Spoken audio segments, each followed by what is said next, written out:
Sejam todos bem-vindos a mais um episódio Eu Vivo Garopaba. Eu sou Kátia Mabel e quero agradecer a todos vocês que têm compartilhado, se inscrito no nosso canal.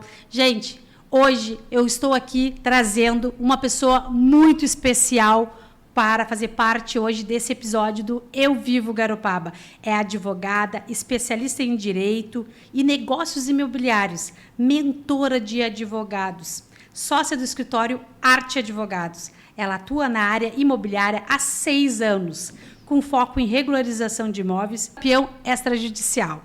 Graduada em Direito pela Universidade do Sul de Santa Catarina, a Unisul, pós-graduada em Direito e Negócios Imobiliários pela Sesusc. Trago ela, muito especial, e estou lisonjeada de recebê-la aqui, Jaqueline Figueiredo. Seja bem-vinda. Olá, pessoal. É um prazer estar aqui para conversar sobre um tema que faz parte do meu dia a dia, que é a regularização de imóveis. Legal. Então, e quem é Jaqueline Figueiredo? Jaqueline Figueiredo, ela é mãe do Bento, que tem 1 ano e meio. Sou esposa do Henrique, que é policial militar. E sou advogada na área imobiliária. Desde quando eu saí da faculdade, eu comecei a trabalhar no cartório de registro de imóveis. Aqui de Garopaba? Aqui de Garopaba. E ali eu comecei a ter o contato com o direito imobiliário, porque eu me formei em 2018. Só que na faculdade a gente não tinha muito, não se falava muito sobre o extrajudicial, né? A gente via muito sobre a parte do judiciário, né? Ações, e a gente não tinha muito esse contato com o extrajudicial. E aí eu fui ter o contato mesmo que existia uma vida de advogado sem ser dentro do judiciário quando eu fui para o cartório, que daí eu comecei a ter contato ali com a área imobiliária. E acabaste se apaixonando por essa área. Comecei uma pós-graduação enquanto eu estava no cartório, né? Aí depois eu comecei em um escritório. E aí, desde quando eu peguei a minha carteira da ordem, eu trabalho na área imobiliária. Eu nunca trabalhei em outra área, né? Eu sempre trabalhei na área especializada em direito imobiliário. Eu vi que vocês hoje, eu soube, né? Que vocês estão abrindo um escritório aqui em Garopaba. Me conta um pouquinho sobre esse sonho, né? Porque é o sonho de todo advogado ter um escritório e o know-how que vocês já têm, né? Com os seus sócios. E quem são eles? Sim. O nosso escritório, eu sou sócia de um escritório que a gente tem várias unidades, né? Nós temos unidades em Bituba, Florianópolis, Brasília, Porto Alegre, e a gente tem unidade aqui também em Garopaba. Só que a gente está em reforma, né? Não é só a Maíra Card que passa trabalho com reforma. Então, a gente está passando um trabalhinho aí na reforma, mas, a princípio, início do ano, a gente vai fazer a inauguração da nossa unidade em Garopaba. Eu sou sócia do Guilherme Araújo, que é um criminalista que ele é bem conhecido aqui na região, do Henrique Teles. A gente somos em vários sócios, né, e cada um tem uma área específica dentro do direito imobiliário, né? Então, também tem o Rafael Roxo, que ele faz a parte criminal também, que trabalha em Bituba. A gente tem o Aurino, que ele faz a parte tributária do escritório. E a gente tem o Jorge, que faz a parte de família. Então, cada sócio dentro do escritório, ele tem uma área especializada. Então, isso é muito bom, né? Porque quando o cliente vem, a gente tem várias áreas e a gente não precisa só um cliente que ele tem um problema imobiliário, depois se surge um problema tributário, de família, a gente tem como atender todos os clientes, né? Então, vai ser um escritório, então, de peso, que com certeza de vai... peso, com certeza. Uma coisa diferenciada que não tem em Garopaba. Sim, não. E eu passei ali na frente da obra. Ela diz, né, que está abrindo o escritório. Na verdade, eles estão fazendo uma mega obra, né, naquele espaço ali. É verdade. Vai ficar diferenciada e com certeza, tendo todos esses profissionais de peso ali, a Garopaba tem sempre a ganhar com isso, né? Eu acho isso maravilhoso. Cada dia que passa, a gente fica mais feliz com todas essas pessoas que... Tu já é daqui, né? Sim, tu é nativa. Eu sou nativa. Os outros colegas também são nativos, não? A maioria, sim. O Guilherme é de Garopaba, e aí uns são gaúchos, mas a grande maioria veio aqui de Garopaba, né? A gente foi expandindo, mas a maioria é aqui de Garopaba. É um privilégio, né, para a cidade ter ainda profissionais daqui e que já conhecem muito bem a demanda, né? Porque tu trabalha com regularização de imóveis, é isso? Isso mesmo. Então, a nossa pergunta é: quais são os principais problemas que impedem um imóvel de ser regularizado hoje aqui em Santa Catarina? E, né, vamos falar de Garopaba em si. Quais são os teus desafios perante a isso? Existem muitos desafios, né, para para fazer uma regularização de imóveis, né? Mas o que eu vejo assim que traz uma grande dificuldade para o advogado imobiliário, muitas vezes, é a parte documental, por muitas vezes ser imóveis de herança, né? Então, se não tem um alinhamento com os herdeiros do imóvel ali, pode gerar um conflito, porque falando assim da regularização extrajudicial, né? Sem falar do judiciário. No extrajudicial, para fazer uma regularização, todo mundo tem que estar de acordo, não pode ter nenhum litígio, não pode ter nenhuma briga. Se existir alguma briga no imóvel, assim falando da uso capião extrajudicial, não tem como fazer no cartório, tem que ser feito no judicial. Porque o cartório ele não vai decidir sobre a questão de briga ali. Então, com certeza. Vai ter que ir para o judiciário. Existe um impasse a ser resolvido. Exato. E outra coisa, no caso, se os herdeiros, né, dessa regularização ali, pode ser também por herança, né? Às vezes acontece também tudo meio junto, consegue resolver isso, mesmo sendo uma herança, tu tem que fazer ali o inventário junto, se de um bem só, pode tudo ser feito junto ou tem que ser separadamente? Depende do caso, né? Eu falo assim, que quando o imóvel ele é posse, aqui em Garopaba principalmente, nós temos uma cultura e muitos imóveis de posse, né? Que não tem a matrícula imobiliária, não tem nenhum registro. O máximo que tem é um cadastro na prefeitura e a pessoa paga IPTU. Só que aí, por exemplo, né, a pessoa ali morreu e deixou para os filhos. Esse imóvel de posse ele não precisa entrar em inventário.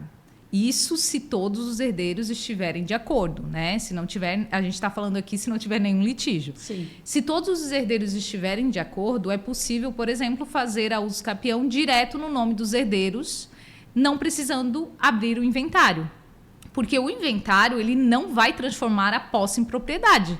O inventário é para quê? Para transferir os bens do falecido para os herdeiros. Isso. Aí, se tu põe um imóvel de posse no inventário, ele vai transferir para os herdeiros, só que o imóvel vai continuar sendo posse.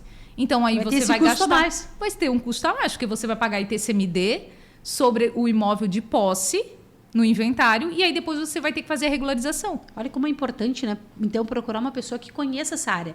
Porque, às vezes, imagina, dependendo do advogado que tu pegares, tu ainda vai gastar, chega quase a pagar todos os teus honorários, tendo esse custo a mais. Então, às vezes não, a maioria das vezes, e o certo sempre ter um especialista nisso. Que o escritório de vocês, cada um, como tu falaste, né? Cada um vai ter a sua área e vai ser especialista. Então, isso é muito interessante, porque aqui em Garopaba, eu nem notava tanto na minha cidade, de onde eu venho, mas aqui eu vejo que isso é muito facilmente encontrado a cada dia que a gente vai botar um imóvel para venda, esse imóvel é de posse. Então existe uma oportunidade também, muitas vezes, para quem quer comprar um imóvel, se ele estiver certinho, a documentação, e tiver um advogado, e eu passar para o escritório de vocês para olharem essa documentação, tu consegue ver o risco dessa negociação, se ela existe, se ela se torna, não digo protegida, mas de uma forma mais clara, né? E que tenha uma segurança para quem está comprando. E a gente atende bastante cliente no escritório exatamente assim. Vem de fora uma pessoa que quer investir, só que ele chega aqui e se depara com um imóvel de posse. A parte boa é que o valor ele é baixo, né? Comparado a um imóvel matriculado, o imóvel de posse ele tem um valor mais baixo, né? Porque a matrícula ela valoriza o imóvel. Só que se essa pessoa ela procura um advogado para fazer uma due diligence, que é aquela primeira análise para ver se o imóvel ele está pronto para ser regularizado, se a intenção da pessoa que compra é regularizar e ele busca um advogado para analisar a documentação e dizer, não, está tudo ok, tu vai conseguir fazer a uso capião e transformar essa posse em propriedade, esse negócio fica um negócio muito viável para a pessoa, né? Que vai comprar o imóvel por um preço mais baixo e depois ela regulariza, né? E transforma essa posse em propriedade. E ainda é uma oportunidade boa, né? Para ter um acréscimo patrimonial depois. Porque tu acaba tendo a segurança, que é o que todo mundo precisa hoje, independente do segmento, é a segurança jurídica. Que todas, né, que aquilo ali está sendo feito e que aquilo vai ser resolvido e vai te dar um retorno financeiro que tu espera aplicando aquele valor ali naquele imóvel. Exato. Então isso é muito interessante. Eu vejo também que a prefeitura tem feito muitas REURBs, né? Sim, aqui em Garopaba. Eu trabalhei um tempo depois que eu fui advogada, eu também trabalhei um tempo no setor de cadastro imobiliário. Fui diretora de cadastro imobiliário aqui em Garopaba. E na época em que eu trabalhei, a gente fez ali, elaborou o decreto de REURB, porque estava em andamento, a gente ainda não tinha um decreto que regulamentasse a REURB, porque a gente tem a lei federal da REURB, só que a gente não tinha um decreto onde dizia ali como que iria tramitar a REURB dentro do município. Então, quando eu trabalhei lá dentro, a gente fez esse decreto, foi aprovado, e aí as REURBs começaram a ter um andamento melhor aqui no município, porque não se tinha... como que eu vou analisar isso aqui, né? Quais são os parâmetros? Exatamente, as etapas, exato. Tudo. E aí, desde 2021, final de 2021 para 2022, as REURBs em Garopaba têm sido assim com bastante frequência, porque assim, Mabel, tem muitos imóveis aqui em Garopaba, núcleos, né, que eles já estão consolidados, que eles já estão ocupados e que não tem outra forma de regularizar senão uma REURB, né? Porém, não é tudo que é resolvido com REURB. Então, teria que analisar a situação, mas a REURB ela é um meio de regularização do imóvel e ela veio para regularizar muita coisa que não seria regularizado de por forma um nenhuma. Exatamente. Imagina. E eu vejo assim, que isso impacta bastante, né, na cidade assim, em si, e tem ajudado muito, porque na Limpa eu vi que essa semana eles estavam recebendo lá os títulos, né, dos seus imóveis, ali recebendo a escritura do seu imóvel. Eu recebi também numa outra área aqui, na Areia de Palhocinha, do imóvel que eu havia comprado. Então, automaticamente, a gente já imagina o quê? Tu pagou um valor X, no mínimo, uns 20% a mais, tu já está recebendo acima daquele valor que tu havia investido. Agora, também, aqui na Costa do Macacu, eu vi, também tem outras empresas que estão fazendo esse trabalho ali também. A gente entregou no Ambrósio 53 matrículas, então foi um núcleo bem grande. E, além disso, de valorizar, também dá oportunidade para a pessoa financiar um valor para investir no imóvel. Aquela pessoa, às vezes, não tem dinheiro para, por exemplo, reformar a casa. E se o imóvel não tem matrícula, ela não consegue fazer um financiamento no banco. Né? Para fazer um financiamento no banco, o imóvel precisa ter matrícula. E trazer a matrícula imobiliária para essas famílias também trouxe a possibilidade de eles conseguirem, por exemplo, um recurso para melhorar, né? E segurança, né, para a nova geração. Exato. Porque muitas vezes eu vejo que os pais eles ficam muito mais seguros, eles se sentem seguros, e os filhos também, que aquilo agora é deles, de fato, de direito. Então, isso acaba fazendo... Tem um documento, né? Tem um documento. E a casa própria continua sendo um sonho de todo trabalhador, né? De todas as pessoas. Todo mundo quer ter o seu lar, quer ter a sua casinha, seu escriturado, dizer assim, filho, agora isso é nosso. E hoje, Garopaba, participando disso diretamente e facilitando, ajudando essas pessoas que muitas vezes não têm condições, né? E bancando esse valor, porque o custo também é alto para o município, eles conseguem passar... com transparência, essa vontade do município fazer com que essas pessoas tenham essa própria terra que já é delas. Como tu falaste, em muitos lugares eles já vivem há bastante tempo, né? Então isso é importante, não existiria outra forma de regularizar também. Sim, mas assim, a questão da REURB aqui no município, a maioria das REURBs, porque só explicando assim de uma forma geral, né? A REURB ela existe por dois meios, a REURB social, que daí é quando é baixa renda e o município que faz a regularização, né? E aí o município faz toda a regularização, ou a REURB-E, que é a REURB específica, que daí são os profissionais, né? As empresas que são contratadas para fazer a regularização. Aqui no município, a maioria é REURB específica. Então, são os ocupantes do núcleo ali que se unem, contratam os profissionais para entrar com a REURB. Só que o município também tem ajudado muito, porque na REURB, diferente da Uscapião, a REURB ela vai analisar a infraestrutura do local. Então, ela vai analisar a rua, né, se tem drenagem, a pavimentação, água, luz. Então, tudo isso é analisado dentro da REURB. E aí, quando é um núcleo que não tem toda essa infraestrutura, é negociado com o município. E o município, muitas vezes, ele dá mão de obra, ele dá tudo que precisa. Nesse do Ambrósio, o município dispensou todas as infraestruturas necessárias e eles iriam arcar com esses custos, né? E é claro que depende do núcleo. Existem núcleos de REURB que têm um poder aquisitivo maior, então o município ele analisa ali e vê que... Porque a gente precisa apresentar a documentação de todo mundo que consta dentro desse núcleo. E também consta a renda, consta tudo isso. Exato. E aí, enfim, então a REURB é muita negociação com o município. Então, tu tem que estar ali negociando, fazendo reunião, conversando com eles para saber o que daria para dispensar, o que daria para os ocupantes ali fazerem. Então, a REURB ela trouxe essa possibilidade, né, de muitos lugares serem regularizados. Muito bom, muito bom. E saber que o município está sempre junto, independente se ela é particular, né, essa aquisição, ou se ela é social. Então, o município está sempre junto.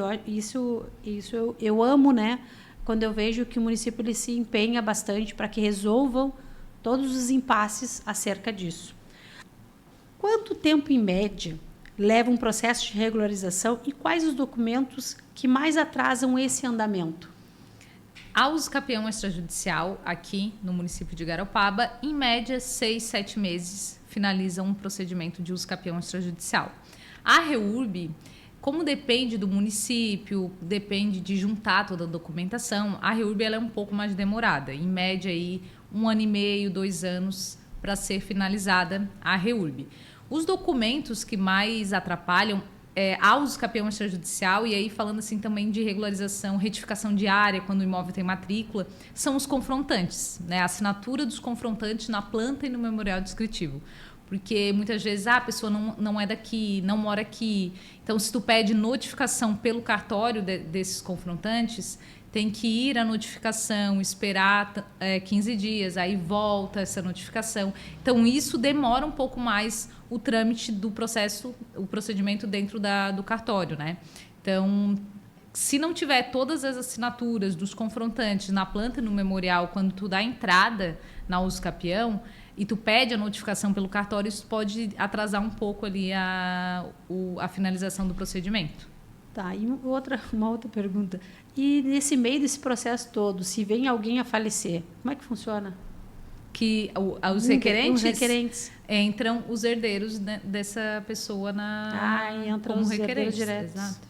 Aí não precisa fazer nada, não. Como tu falaste, não precisa fazer... É porque como ainda não é matrícula... Não tem problema. Não tem problema, né? Tu pode entrar com a documentação e pedir que essas pessoas... sejam substituídas. Exatamente, como requerentes. Se o imóvel já está na fase de finalização, aí tu vai ter que esperar finalizar e esse imóvel tem que entrar em inventário. Aquilo que eu falei de imóvel não entrar em inventário, somente imóvel de posse, tá? Imóvel matriculado não tem outro jeito. Para transferir só com o inventário. Se a pessoa faleceu, o único jeito de transferir um imóvel que ele é matriculado é com o inventário. Exatamente. Uma outra pergunta também, há quanto tempo a pessoa teria que estar de posse desse imóvel e se pode fazer a locação? Quanto tempo ela teria que estar de posse desse imóvel para fazer essa regularização, esse usucapião? E se ela pode alugar posse nesse meio tempo, enquanto ela está com esse processo em andamento?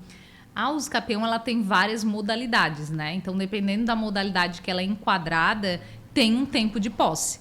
A maioria da modalidade que é usada, né? A modalidade que é a mais comum é a extraordinária, que é 15 anos de posse. Mas tu não precisa ter 15 anos de posse sozinha. Por exemplo, se tu compra um imóvel hoje, tu pode entrar com a usucapião e tu pode somar a posse com os antigos donos do imóvel que já passaram pelo imóvel, né? Só que a gente vai ter que comprovar essa posse do imóvel, essa cadeia possessória, com documentação, com contratos, né? Aí a gente vai te perguntar, Kátia, quem te vendeu? Era o João. O João, ele tem um contrato de quando ele adquiriu? Daí ele vai dizer, ele comprou do Pedro. Aí a gente vai lá buscar o contrato do Pedro. Aí começa a demorar um pouquinho. Exatamente. A juntada de documentação demora um pouquinho, né? Então, mas aí tu não precisa sozinha ter 15 anos. Tu pode somar as posses, né? E aí outra modalidade é a ordinária, que é 10 anos. E aí se tu tem moradia no local, a de 15 anos cai para 10 e a de 10 cai para 5. E daí tem outras modalidades com o tempo de posse menor, mas aí tem limitação, por exemplo. Especial urbana precisa que o imóvel tenha 250 metros, tu não pode ter outro imóvel no teu nome. Então, tem alguns requisitos ali nas outras modalidades de REURB, de uso capião, desculpa. E outra pergunta que tu falou ali que eu... Ela pode fazer alocação? Pode fazer alocação. Inclusive, eu atendi um cliente... Porque a locação, ela é uma posse indireta. Tu locou um imóvel que tu está fazendo a uso capião do imóvel, né? Tu vai informar, inclusive o contrato de locação é mais uma comprovação da posse que tu é dona do imóvel.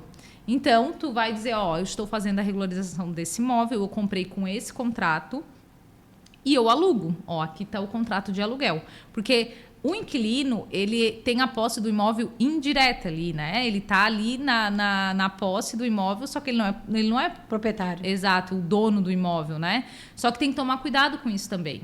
Porque já vimos aqui em Garopaba inquilino entrar com a uso capião, né? E aí os vizinhos, olha só, essa pessoa que alugava que o imóvel está pedindo a uso capião, porque o contrato venceu, anos e anos nunca renovaram a locação e a pessoa entrou com os capião.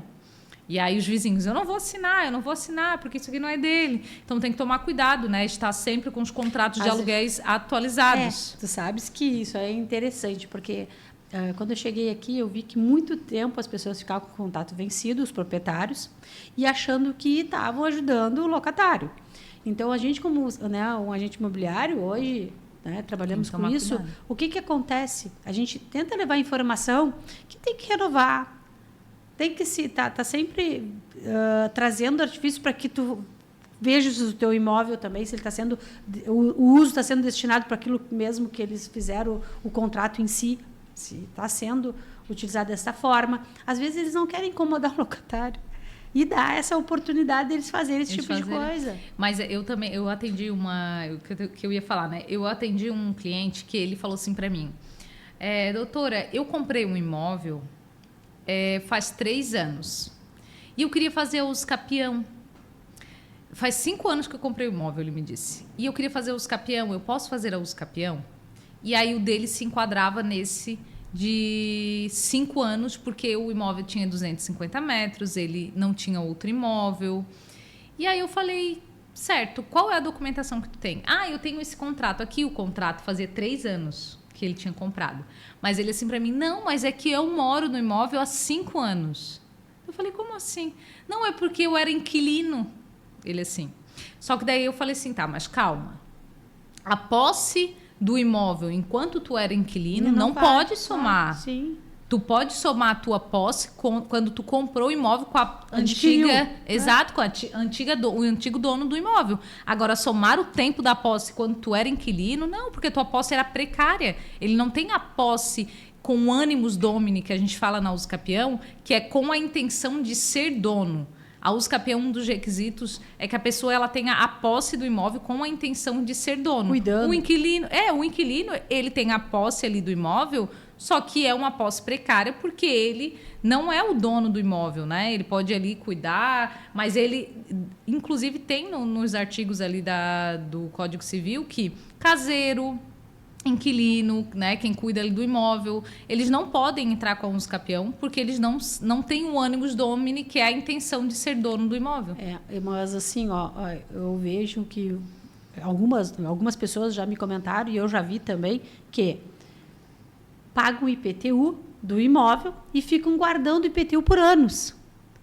E aí, isso eles, né, com a intenção já, né, de fazer esse uso capião em o nome deles, e eles ficam guardando o comprovante ali para que depois isso seja uma oportunidade para que eles façam em seu nome, passando, né? Porque, na verdade, o pagamento de IPTU é uma comprovação de posse do imóvel, tu comprovar que tu vem recolhendo os tributos do imóvel, né? Por isso que é bom que o contrato de aluguel está renovado, porque se tu tem uma renovação de contrato, ali vai constar que a pessoa estava pagando aluguel porque ela estava alugando o imóvel, Né? Então, ela não está pagando o aluguel o IPTU do imóvel porque ela quer ser a dona do imóvel. Só que também é complicada essa situação, porque eu já soube de um caso em que o caseiro entrou com uma usucapião judicial e ele conseguiu. Uma casa que foi abandonada, que as pessoas não vinham com tanta frequência, ele comprovou que ele cuidava do imóvel, sim, que ele tinha a intenção de ser dono do imóvel e ele conseguiu a usucapião. Aí ninguém sabe, né, se recorreram, enfim. Mas é muito comum e preocupante, principalmente essa galera que compra imóvel para investir e deixa alguém cuidando ou aluga, sim, e não tem fora, maldade, né, Jaque? Não tem maldade. Eu vejo que isso ocorre com muita frequência. As pessoas, às vezes, ele é meu amigo, ele é um conhecido, ele já trabalhou conosco e a gente está ajudando ajudando onde que ele possa ficar ali, né? E ao mesmo tempo ele está cuidando para nós, ele está, né, zelando pelo nosso patrimônio, ele corta grama, ele paga os impostos. E isso abre essa brecha. Mais né? uma dica que eu sempre dou: se você vai emprestar um imóvel, né? Faz um contrato de comodato. Sim. Que o contrato de comodato nada mais é do que um contrato em que tu estás cedendo o imóvel gratuitamente para a pessoa morar no imóvel, mas pelo menos tu tem uma comprovação de que aquela pessoa ela não é dona do imóvel. E outra coisa que eu falo também é imóvel de posse, e isso às vezes dá um burburinho, mas eu aconselho assim os meus clientes, porque eu já vi muito problema em relação a isso. Nos imóveis de posse, não transferir a água e a luz para o nome do inquilino.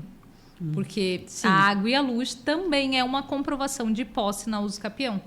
Então, pode ser usada, como tu falou do IPTU, a água e a luz, estando no nome dos inquilinos, né, é mais uma comprovação. Por exemplo, né, desde jovem eu escuto que quando tu faz uma locação de uma casa de posse e que tu dá o livre-arbítrio para a pessoa passar a luz, a água e pagar o IPTU em nome mesmo que seja, né, o IPTU no nome do que tem a propriedade, que não é propriedade, não sei o nome. A posse, né? A posse, que é o proprietário do bem, mas o locatário, ele faz isso, ele já guarda essa documentação em si. Se já tem essa maldade, né? E aí ele consegue comprovar ou mostrar que ele está cuidando como se proprietário fosse. E isso que eu creio que seja a posse em si, né? O direito de ter a posse para si, quando tu cuida daquele bem. O inquilino, ele tem a posse do imóvel, né? Ele está lá no imóvel, né? E aí quem é o dono, por isso tem que tomar esses devidos cuidados, porque se tu tem uma matrícula, se teu imóvel ele está registrado, tá tranquilo, sim, porque daí tu tem a matrícula está lá registrada no cartório, então tá tudo certo. E, nesse caso, eu não vejo problema transferir a água e a luz para o nome do inquilino. Tem registro, né? Exato. Agora, quando o imóvel é posse, é muito... Tem muitas brechas aí, porque a única comprovação que tu tem que o imóvel é teu é se tu tem cadastro na prefeitura e paga IPTU. Ponto.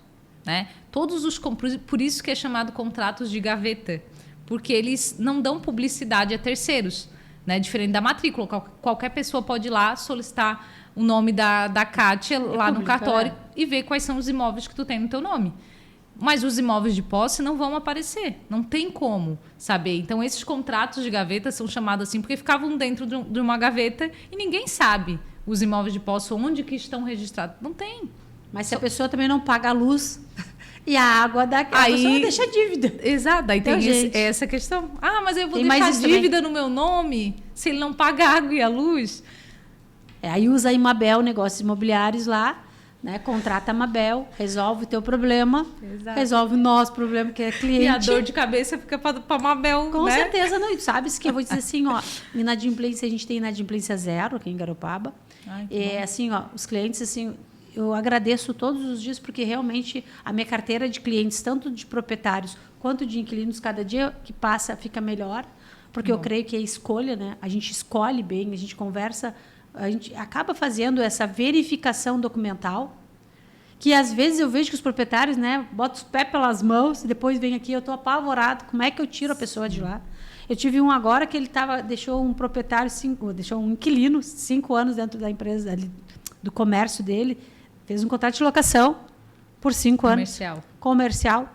e agora ele entrou com ação renovatória 6 meses antes para ficar 10 anos.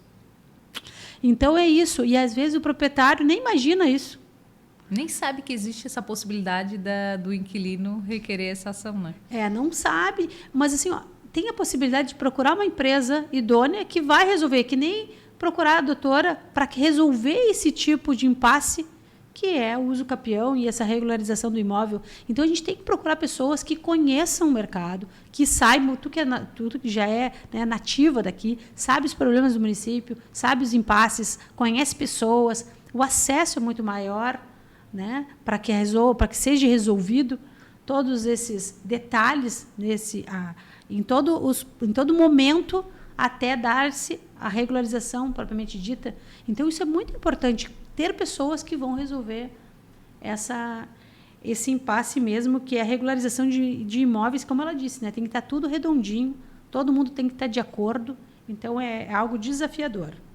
Muitos advogados falam que o uso capião extrajudicial é muito chato, o cartório pede muita coisa, mas é porque realmente eles pedem muita documentação, eles exigem muita coisa para uma questão assim de um inquilino tentar fazer uso capião não passar. Né? Então, por isso proteger, o proprietário. Por isso que eu sempre digo, gente, o cartório ele vai pedir muita coisa, sim, ele vai pedir, porque ele tem que ter absoluta certeza que esse imóvel é teu.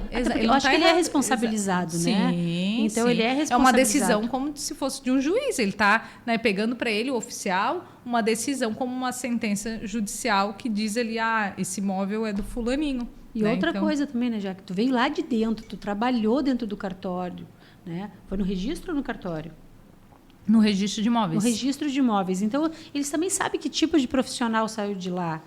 Isso é muito importante também. Eu vejo que tu tem que saber que se tu quer deixar um legado nisso. Exato. Então, tu acaba trazendo também essa responsabilidade do teu trabalho ser entregue com excelência e que a gente se torna muito mais tranquilo. Não, tá com a fulana ali que ela sabe.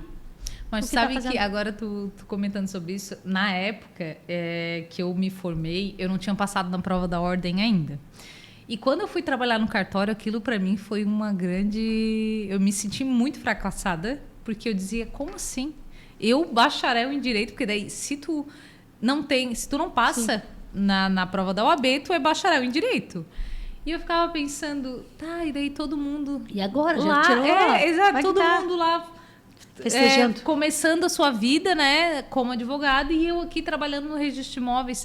Hoje eu vejo como foi necessário. Deus sabe todas as coisas, mas foi necessário cada etapa, porque tudo que eu aprendi no cartório, talvez se eu não tivesse ido para o cartório... Ensina. Não, a prática nenhuma faculdade ensina. E eu nunca quis advogar, nunca foi o meu sonho, eu queria ser delegada, porque eu amava o direito penal.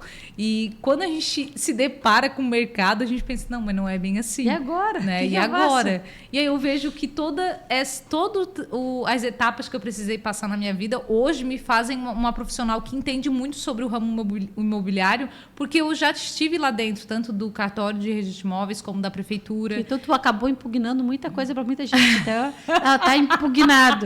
Eu vi isso aí toda hora impugnado. Então, assim, e é importante tu saber o porquê. Aí a pessoa fala, mas por que aconteceu isso? Mas sim, faz bastante diferença tu entender o procedimento lá dentro, até também para te colocar um pouco no lugar das pessoas. Porque a gente de fora, né, às vezes a gente não tem noção do que é trabalhar lá dentro. Porque é um peso nas costas do canetaço que tu dá ali. Né? Então, fez bastante diferença. Tu tem que ter esse controle, saber que realmente tu foi para casa e o dever foi cumprido com excelência. Corretamente. E a gente sabe que aqui em Garopaba, os profissionais, tanto no cartório, no tabelionato em si, como no registro, tu vê que tem essa responsabilidade, tu te sente muito seguro quando tu vai fazer um negócio, né, o negócio em si, e tu vai procurar informação e tu sabe que a informação está correta. Se tiver qualquer detalhe que tenha que ser, né, passado para nós clientes ou para nós empresários, eles passam e a gente tem essa segurança, né,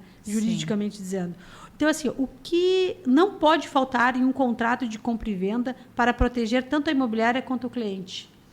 Eu vejo que nos contratos de imobiliárias, assim, com os clientes, né, vocês têm que tomar muito cuidado essa parte do que vai ser acordado, né? Porque às vezes a gente conversa, mas a gente não coloca no papel exatamente, detalhadamente o que foi acordado, né? Às vezes fica uma coisinha ou outra por fora. Eu boto. Checklist, quase isso. Porque tem que ter um checklist. Imóvel, a descrição desse imóvel, né, corretamente, se ele é posse, se ele não é, né? E prazos, né? Direitos e deveres, né, cara? Direitos e deveres. E eu vejo que prazos é uma coisa que tem muitos problemas, né, em contratos, seja com imobiliária, seja com contrato particular, né, de pessoas físicas. Contratos, prazos em que não são cumpridos, às vezes, o prazo é tantos para entrega de algum empreendimento, não é cumprido. Então, os contratos eu vejo que às vezes deixam algumas brechas para entrar com uma ação judicial e por isso que também o judiciário está abarrotado de processos, né? Porque os contratos, às vezes, não têm um alinhamento com as pessoas, entendeu? Então, eu também acho que, às vezes, os negócios meio que se atropelam. Não acho um pouco assim que... Às vezes, não, a gente vai conseguir fazer isso. Chega na metade, não consegue. Tem que ter o planejamento, né? O planejamento, porque por mais que não pareça, é algo... Eu comprei agora, né? O Vadimeco, o último agora, 2025. Aí comecei a ler e eu vejo assim, ali é tudo muito claro. É muito claro quando tu começa a entender que tudo está escrito ali. Muita coisa está escrita. Então, às vezes, a gente acaba fazendo, como tu falou, a pessoa se afobam para fazer um negócio. Exato. Às vezes, né, o documento às vezes nem tá tudo tão certinho, não, mas vai dar tudo certo, eu confio. Não especifica. Entendeu? E não dizem os prazos da entrega. Mas assim, não, vai dar tudo certo, eu vou pagar um balão para o ano que vem. E às vezes, assim, contando com algo que não vai acontecer. E não tem também não tem a clareza, né? Não tem a clareza do negócio, se realmente vai ser aquilo ali. E aí não colocam no contrato as responsabilidades de cada um, né? Os deveres e direitos de cada um não são colocados no contrato. Tem que deixar isso tudo muito claro, porque o distrato sai mais caro. Exato. Então, eu sempre digo que o desfazer algo é mais difícil e doloroso, e a paz, né? Acaba tirando a paz de todo mundo. E a gente que tem imobiliária, eu mesma, eu vejo que é muito importante a gente centralizar isso, fazer isso com cautela e sempre procurar ser um mediador, né? Um mediador para que não aconteça conflitos. Eu sempre digo que o melhor é sempre cuidar para que não ocorra. Essa é a melhor saída para todo mundo e sempre os negócios acabam acontecendo e fluindo com uma facilidade. Mas também quando for pensar em fazer um contrato, né, Kátia, sempre pensar o lado ruim que pode... Tudo que for dar errado, que pode dar errado, tu tem que pensar como que tu vai resolver aquilo e colocar isso em cláusula, né? Para poder tu ter uma segurança ali. Tu sabes que, por mais incrível que pareça ou não, eu sempre pensei quais seriam os fatores o que pode dar errado numa negociação e se der errado, como tu pode resolver. Exato. Esse seria para qualquer tipo de negócio, independente se for imobiliário, se for, né, para o seu comércio em si, tem que pensar. Esse seria o pior. Se acontecer isso, é dessa forma que eu tenho que agir. Assim é assim. E os deveres e direitos que nós conversamos aqui é realmente saber, peraí, se o imóvel que tu comprou aparecer isso, esse vício, como é que vai ser resolvido? Se não for resolvido, né? Não for resolvido dentro daquele prazo, o que vai impactar para quem vendeu? Né? O que vai ser favorecido quem comprou, foi lesado? Então, a gente sabe que isso é importante e isso é alinhavado e é colocado na hora da compra. Por isso que existe um casamento, né? O casamento, quando tu vai casar ali, tem tudo. Tu coloca ali o regime de bens, né? Aí tu faz ali o pacto antinupcial, viu? Aí tu tem que registrar ele também, né? Exatamente. E assim, Kátia, também nos contratos, né? Quando a gente vê assim, principalmente nos contratos de imóvel de posse, né? Quando a gente vai fazer ali uma negociação que o imóvel é de posse, sempre tentar colocar no contrato como é que foi a posse. Eu sempre faço os contratos assim, eu coloco uma descrição quando eu falo que o imóvel é posse, como que foi a posse, a cadeia possessória do imóvel, como que ela foi adquirida, né? O histórico do imóvel, exatamente. E aí eu coloco, ele adquiriu de Pedro, o Pedro adquiriu de Ciclano. Então, se a pessoa já tem essas informações, é muito bom, porque ajuda depois na regularização. na Uso Capião, se tu coloca isso no contrato. E para o advogado também fica mais claro, né? Fica tudo muito mais claro. Então, nós estamos chegando no final de mais um episódio Eu Vivo Garopaba. E eu gostaria, então, que tu falasse para a câmera as tuas considerações finais de falar ali. Quero agradecer a Kátia, né, minha antiga vizinha. Nós éramos vizinhas, mas ela foi embora. Quero agradecer pelo convite. A gente se conheceu, né, quando ela foi morar lá do lado da minha casa, e eu tenho um grande carinho por ela e pelo Paulinho. São pessoas maravilhosas. Eu agradeço muito o convite. Eu fiquei muito feliz de estar aqui falando de um assunto que é do teu dia a dia, que é do meu dia a dia. Eu amo muito essa parte de regularização de imóveis. Eu me encontrei, eu achei que eu não seria tão feliz como eu sou na área imobiliária, trabalhando. Então tu não trabalha. Dizem que quando a gente faz o que ama, a gente não trabalha. Eu não sei, né? Mas eu realmente amo o que eu faço. É importante. Porque todos os dias, assim, eu tenho muita vontade de resolver, né? Eu sempre falo para os meus advogados que são mentorados, né? Eu tenho uma mentoria de uso capião extrajudicial, e eu falo: seja um resolvedor de problemas. Clientes querem advogados que resolvam problemas. Eles não querem que tu traga mais problema para eles, né? Então, muito obrigado pelo convite. Eu adoro falar sobre isso e estou à disposição para fazer negócios. E se uma outra oportunidade para a gente falar de mais... profundamente sobre tudo, né? Com certeza. A área imobiliária. Eu também. Quando eu lembrei, assim, eu pensei, quem eu poderia trazer falar sobre uso capião, né? E eu pensei, a Jaque, ela tem know-how, né? Uma pessoa, né, formidável. Isso para nós é muito importante, né? Saber que tu vai deixar legado, tu tem uma família linda, né? Bem conhecida na cidade, e todo mundo tem apreço pelo teu trabalho. Então, assim, gente, aqui Eu Vivo Garopaba, eu quero agradecer a todos vocês que estiveram conosco hoje. Deixa aqui seu like, compartilhe esse episódio, leve para muito mais pessoas. E eu quero também agradecer nossos apoiadores, Lades Consultoria Empresarial, Mabel Negócios Imobiliários e a empresa de marketing Trafegamos Junto. E até o próximo programa.